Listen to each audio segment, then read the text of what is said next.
Hey guys, today I want to talk to you about fluctuating dysphoria. This topic was brought up by somebody in some comment on some social media, so thank you, that person. I should know, I'm sorry. I'll make it better. I think it was on Facebook. Thank you for this suggestion.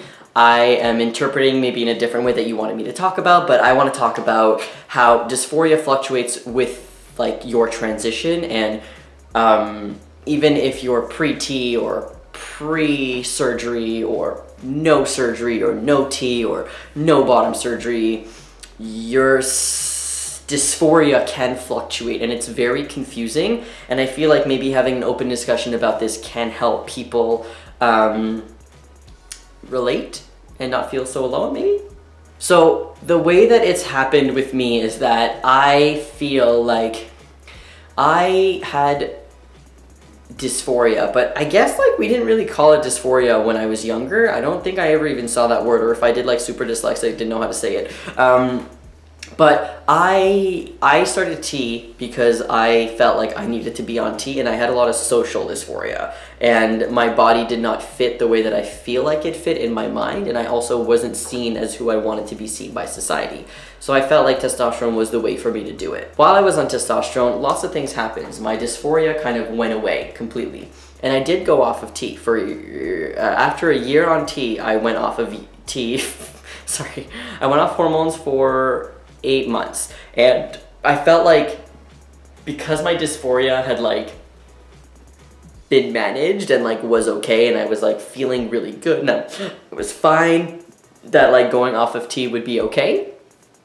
But was I ever wrong? I started to get misgendered and stuff like that after like 8 months, and I was like, nope, going back on, because I couldn't deal with it anymore. And I think that being off of T made me really realize, like, yes, you know what, I need to be on hormones, I need to be seen as myself, and I guess it kind of sucks that I needed hormones to do that, but I also, my body was starting to change in different ways that I didn't want it to change back, and I think that it was just kind of like, hey, it's okay that you went off, but just to let you know, you probably should be back on because you feel a lot more comfortable when you're on. So I was like, hey, maybe that's a good idea. This is me talking to myself, by the way.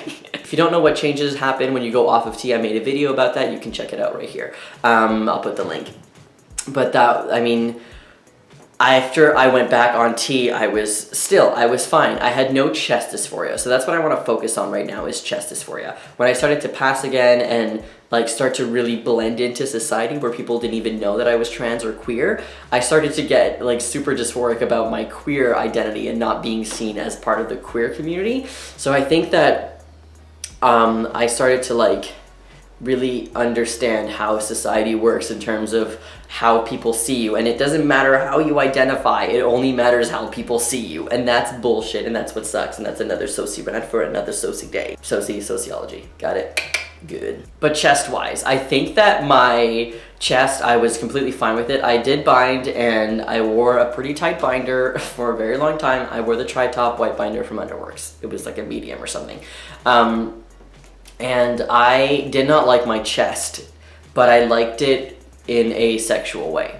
And I was fine with it being touched. And oh my god, thinking about it now is just so weird. But I was okay with it being touched, and I really enjoyed it, I guess. But I really did not enjoy it outside of the house. So I decided, let me have top surgery.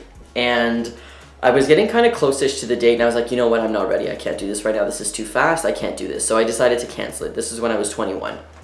So I canceled my top surgery, and I waited a year. And within that year, my dysphoria went from like, I'm okay, I don't need top surgery, I'm good, to holy shit, I need top surgery right now. I am not dealing with another summer with a binder on. This is ridiculous. The humidity factor is crazy. I want to be able to enjoy my life. I want to be able to not worry about binding. I want to be able to wake up in the morning. And the pros list of having top surgery was so long, and the cons was like 2 things. And I was like, this is worth it. This is what I need to do. I'm glad I waited a year because it made me realize what I need to do, and it made me really tap into how my dysphoria fluctuated within that year. Because even before top surgery, I was like, oh, am I okay with my chest?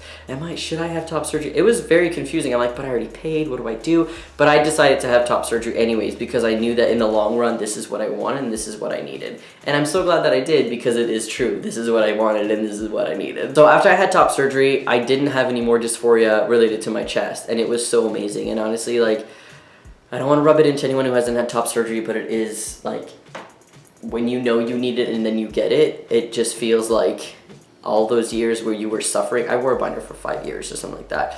All those years where you're suffering was just like, they're gone. Like, they're still there and you still feel that trauma, but like, yo, like literally a weight lifted off your shoulders. Like, it was amazing. And it is still amazing. I'm still very grateful that I was able to have top surgery, and sometimes I can't even believe that I had chests. It's very weird feeling to think about, but yeah. So now if we relate it back to like other types of dysphoria, so bottom dysphoria for me is probably the one that fluctuates the most. So that's what this whole video is about, is that dysphoria, it's okay for it to fluctuate back and forth, because that is what happens, and it happens to everyone. Maybe not everyone, but like, because I know some people who have always had dysphoria and knew that they were going to get bottom surgery, top surgery, hysterectomy, all this stuff. They knew they were going to get it and they got it and they're done, they're stealth, they're walking through life, no one knows they're trans. Cool, that's them. I'm different, and I know that a lot of other people are different too. I know that some people who are stealth have also fluctuating dysphoria. We're all over the spectrum here. Like, it's not, there's not one thing that's not normal, okay?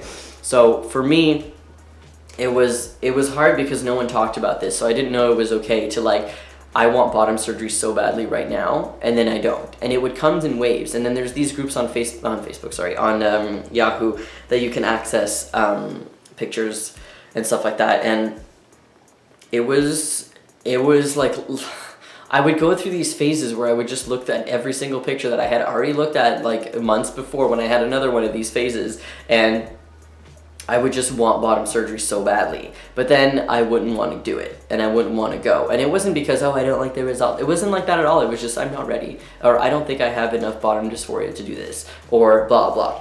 So I still get that, and it sucks, because I feel like I've realized that I know a lot about bottom surgery, like a lot, more than a lot of other, like, not that I'm saying I'm the best, I'm just saying I just researched this a lot, and I have a lot of friends who have had phalloplasty and stuff like that. And I feel like I was kind of, my interest for bottom surgery and knowing so much about it was kind of like me thinking I need bottom surgery. But I think maybe it's more of a, I need information about bottom surgery because I want to give information about bottom surgery, and I want to be educated on bottom surgery. Not because I necessarily want it right now, but because I want to be educated on a topic that is so not talked about in this community. So I think that that's kind of where I'm at right now. So I am super interested in bottom surgery. I want bottom surgery so badly, but not now. Do I want it even? Do I? I don't know. See, that's where I'm at. Like, I know I want it, but do I?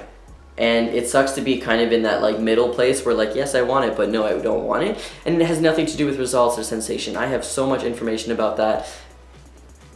It looks fantastic, it feels good, like almost everyone gets sensation back, erotic sensation, everything, especially if the surgeons do microsurgery and like nerve hookup and all that. I'm not going to talk about like the specifics right now about bottom surgery, but I think that it's like an interesting thing to tap into and like really realize for yourself that it does go up and down in your want. And that's a thing with a hysterectomy also, like, and that's the same thing with name changes and with gender marker change. Like, it was so intense to be able to make these decisions. Like, I had such name dysphoria, but I didn't want to change my name because I had so much anxiety related to doing all of that processing and that paperwork and putting it in the newspaper. We had to do that before, no longer.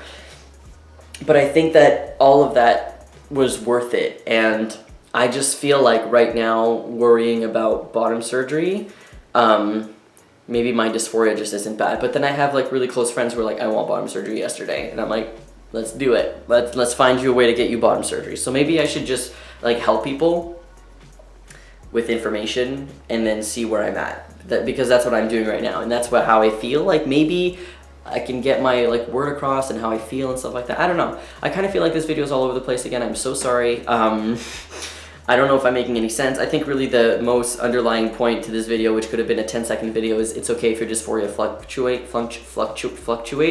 Like, it's normal and it's okay. and it happens to everyone that I know, and I don't know. I think that it's an interesting conversation to have because no one really ever talks about it. So let me know what you think. Let me know if your dysphoria fluctuates or if you're like, no, this is it. And I just want you guys to know that it's okay to take some time.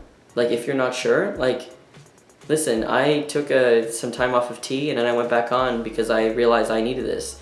And it was the same thing with top surgery. I scheduled it, canceled it, and then went back because I realized that I wasn't ready. And then that 1 year of waiting, holy shit, made me ready, trust me. And it's okay that I did that. And it was painful, but I'm glad that I did because mentally I was ready. And fast change is hard for me, and I feel like I don't know. I feel like my mind changes a lot on a lot of things, and it's kind of very confusing. But the one thing that I know I've never changed my mind on is transition. And I know that a lot of people are scared that they're going to regret transitioning. And even when I was off tea, I'm not regretting tea. I never regretted it. I never regret getting off of tea. I'm so glad that I went off, actually, because it made me realize who I am and what I need. And the type of person that I am is like, listen to my body and do what I need to do for me and fuck everyone else, basically. Just because I know that I'm the most important person because it's my body. Like in relations to that, obviously I care about other people. I like do a lot of things for other people. Hello, these videos. But in terms of my body, no one controls it but me. So I wanted to make sure that I had ownership and I had agency because I feel like I didn't. Anyways, long story short, do what you need to do, okay? It's okay if your dysphoria fluctuates or if you have no dysphoria at all. Like, it's up to you, right? This is your body. Don't let anyone ever tell you that like you need to have top surgery because you're trans or you need to go on T. If you don't have dysphoria or if you don't feel like you need it right now or you're not ready, you take your time, girl. You take your time. Anyways, have a great week. Let me know what you think, and I'll see you later. Bye.